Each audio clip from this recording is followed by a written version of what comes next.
하나님께서 율법을 통하여 말씀하시는 일을 한마디로 정리를 한다면 그것은 성도다움이 무엇이냐에 대한 답변일 것입니다. 하나님께서 요구하시는 이스라엘의 모습은 하나님을 닮는 거룩한 삶, 정결한 삶입니다. 그 주변의 이방 사람들을 닮아서 자기 마음대로 탐욕을 부리는 삶이 아니라 하나님께서 원하시는 삶을 살아가서 바르고 온전하게 구별된 삶을 살아가는 것, 그것이 율법이 말하는 내용이라고 할 것입니다. 4절 말미에 보게 되면 이런 말씀이 있습니다. 너는 내 하나님 여호와께서 내게 기업으로 주시는 땅을 범죄하게 하지 말지니라. 이스라엘이 가나안에서 살아가게 되는 그 삶의 시작은 하나님입니다. 하나님께서 그 땅을 기업으로 주셨습니다. 심지어 기업만이 아니라 그들이 누리고 있는 모든 것이 다 하나님께서 주셔서 가능한 일이라고 할 것입니다. 하나님께 생명을 받아 누리며 하나님께로부터 가족을 받았으며 하나님께로부터 기업을 받았고 하나님께로부터 받은 그 재능과 능력을 따라 하루하루를 살아가는 것입니다. 따라서 성도란 아무것도 없는 중에 삶을 살아가는 삶이 아니라 하나님께서 주신 모든 것들을 향유하며 그 안에서 감사함으로 살아가는 사람들입니다. 그러니 하나님이 삶의 주인 되심을 주장하시고 하나님께서 우리의 마음과 생각의 모든 것의 주인이심을 인정하는 삶을 살아야 한다라고 우리에게 가르쳐 주시는 것입니다. 하나님이 우리의 모든 것의 주인 되심을 인정하는 삶, 그것이 율법이 말씀하는 내용이며 또한 성도가 지켜야 할 삶의 모습인 것입니다. 그래서 사람들은 성도로서 하나님 앞에 겸손해야 할 것입니다. 더불어 살아가는 형제들의 모습을 보면서 또한 그를 인정할 수 있는 넉넉함도 나타나야 할 것입니다. 하나님께서 모든 이들에게 공평하게 나누어 주셨지만 삶을 살아가면서 이런저런 이유로 인해 어떤 사람들은 가진 것에서 더 많은 것을 갖게 되고 어떤 사람들은 가진 것에서 그의 것들을 잃어버리는 삶이 되곤 했습니다. 더 많이 가진 사람들은 그것 때문에 많은 것들을 향유할 수 있었지만 그렇다고 해서 하나님의 백성들은 그것을 가지고 계급으로 삼거나 혹은 권력으로 받아 누리지 말 것을 이야기합니다. 언제나 가난하고 연약한 자들도 하나님께서 허락하신 형제임을 알고 배려하라라는 말씀을 주십니다. 그러한 내용들이 오늘 24장에 쭉 나타난다 할 수 있겠는데요.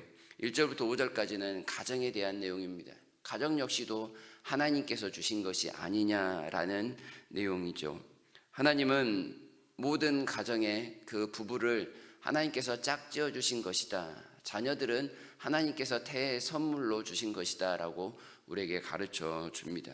비록 1절부터 4절까지의 내용은 사람의 그런 음란한 마음 때문에 이혼 증서를 써서 아내를 돌려보낼 것을 이야기하지만 하나님의 원래 목적은 창조의 질서에 속하면 하나님의 짝지어 주신 것을 함부로 파기할 수는 없습니다. 죽음 이외에는 이 모든 것들을 합당한 이혼을 허락하지 않는 것이지요. 그럼에도 가나안의 음란한 문화 속에서 약자인 여자를 보호하기 위하여 이혼 증서를 써주라 하였습니다. 이혼을 허락하는 것처럼 보이지만 매우 엄격하게 이를 제한하고 있는 모습을 통해 하나님이 주신 아내를 소중히 여기라, 함부로 네 힘이 있다라고 해서 여자를 학대하지 말라, 배려해야 한다라는 내용이 되는 것입니다. 5절에서는 결혼을 한 사람에게 있어서 모든 의무를 1년 동안 면제할 것을 이야기합니다. 가정을 소중히 여기시는 하나님, 또한 그 결혼하고 나서 청산과부가 되거나 자녀가 없이 평생을 살아야 하는 그런 일이 발생하지 않도록 최소 1년 동안은 가정에 대한 의무를 철저하게 수행할 것을 명령하고 있는 것입니다. 하나님의 세우신 가정이 오염되지 않도록 막으시는 그런 배려라고 할 것입니다. 6절부터 나오는 내용들은 사회적인 약자를 어떻게 보호할 것인가에 대한 내용입니다. 많이 가진 사람들이 횡포를 부리는 것은 어쩌면 당연한 것처럼 받아들여지는 세상의 모습입니다. 그렇지만 아무리 가난하다라고 할지라도 그들의 최소한의 권리를 빼앗는 것까지는 해서는 안 된다 말씀을 합니다.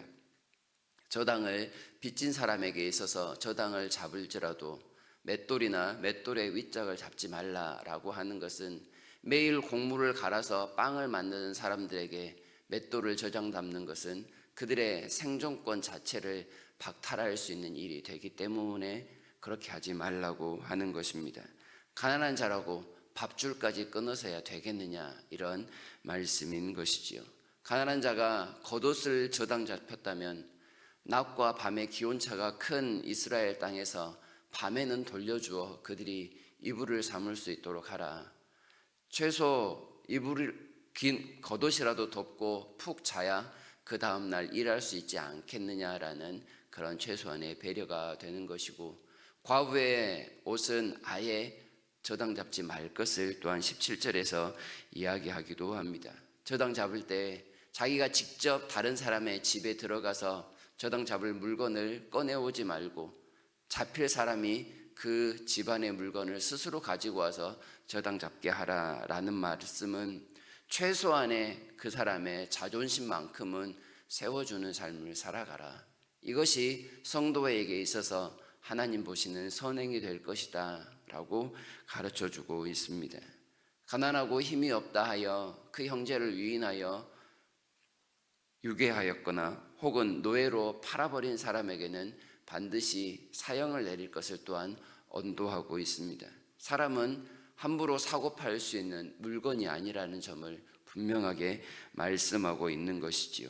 또한 체불된 임금, 품꾼의 품삯을 무한정 미루지 말 것을 이야기합니다.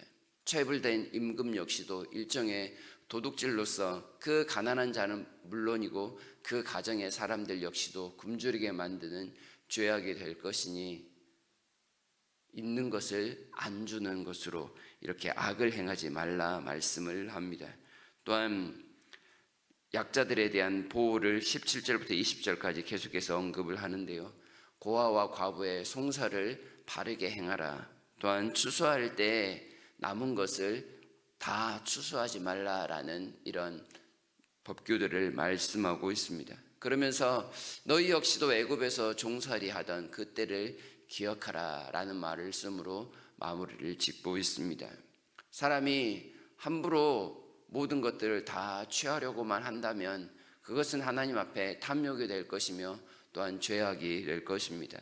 그러나 가난한 자들, 힘없는 자들, 연약한 자들을 형제로 받아들일 수 있다면 거기에서부터 하나님이 원하시는 온전함이 나타난다 말씀을 합니다. 우리에게는 재능이 있습니다. 가정이 있습니다.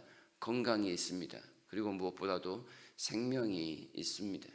어떤 사람들은 더 많은 재능을 가져서 다른 사람들보다 더 앞선 자리에서 유리한 조건에서 출발하기도 합니다. 그렇지만 그로 인해서 벌어들이는 모든 수익을 다 내 결과, 내 힘과 능력의 소산이다 라고만 해버리면 하나님은 저 귀퉁이로 몰리는 그런 일이 되고 말 것입니다. 과연 하나님께서 우리에게 모든 것을 주셨다라고 한다면 받아 누리는 것뿐만 아니라 그것을 나누는 일에서까지 함께 약자들을 보호하고 함께 더불어 살아갈 수 있도록 노력함이 마땅할 것입니다. 하나님이 율법을 통하여 이러한 세세한 우리의 삶에 관련된 규정들을 말씀하시는 이유가 여기에 있음을 기억해야 할 것입니다. 오직 하나님이 공급하셔야만 우리는 받아 누릴 수 있습니다. 하나님께서 주신 것을 온전히 결과를 낼 수 있도록 또한 이끌어 주셔야만 합당한 결과를 얻을 수 있습니다. 이 모든 사실에 겸손하셨으면 좋겠습니다.